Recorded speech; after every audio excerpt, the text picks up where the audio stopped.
Speaking of what they did, I hate to get political in the monologue, so we try to just have a good time in the monologue, tell some jokes, share some laughs, but we don't have any time in the guest segment to cover this, and I wanted to bring up the whole Martha's Vineyard thing. Have you seen this in the news where Governor Ron DeSantis packed a private jet with 50 illegal immigrants and he sent them to Martha's Vineyard? He's just trying to bring a little diversity to the Yeah. left wingers up there in the Northeast, who, I mean, they always claim that they crave it. Mhm. But I'm not going to let them get off the hook this easily because everyone's taking their victory laps. The left wingers are taking their victory laps saying, oh, well, you know, it was a good experience and God bless those poor people. And Ron DeSantis, he's just a human trafficker. That's what that was. And Oh, you have the right wingers taking their victory laps saying, oh, you don't like diversity after all, huh? But I have a little bit different perspective on the whole thing that I want to share.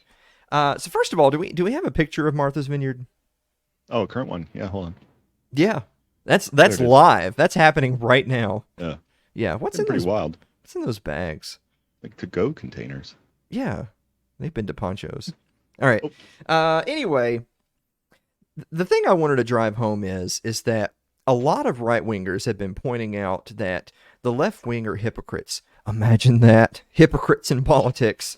I know, but they're hypocrites because they claim to be about diversity and inclusion, and they claim to support open borders and free migration. However, when migrants showed up at their doors, what was it, 48 hours later, they actually had the military come in and escort them all out of the area. I don't know where they actually sent them to, but they're gone. They're not in Martha's just Vineyard not anymore. here. Yeah. But here's the thing. That might be what the official narrative was, and then the spin doctors take it from there.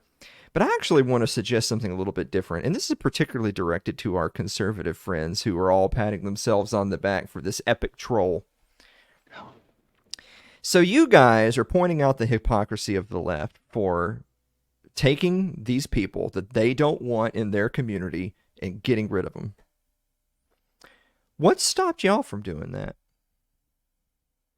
Hmm. Right? Because, I mean, if you look at the Constitution under the enumerated powers, it doesn't say that the federal government has authority over immigration. Naturalization and immigration are not the same thing, by the way. And they don't have power over immigration. And even if you're going to say a federal for supremacy, they've claimed that power. The left wing does something really well. You know what it is that they do? They don't ask permission. They just decide we're going to do a thing, and then they do it. And what do the Republicans do? They cry about it. And what happens? Nothing at all. So has it ever occurred to any of these right wingers that, you know what, we should just start? If I mean, the southern border is a heck of a lot closer than Martha's Vineyard. What was that, Delaware? What is that? It's in one of those. I was I about to have say a no bad idea. word. No. It's in one of those homo states. That's slightly better than what I was going to say. Uh, the southern border is a lot closer than Delaware, so why don't you pack up these immigrants and send them back south of the border? I actually proposed this to a friend of mine, and he said, "Well, that makes sense to me, but what if Mexico says no, particularly for the migrants that are not of Mexican descent? What if they say, well, we're not going to allow you to drop them off?" I dare them to stop me. What are they going to do? Are the Mexican authorities going to open fire on vehicles from, you know, like the state of Texas or the state of Florida? They trust Mexico don't want that smoke, as the kids say. They ain't going to do that.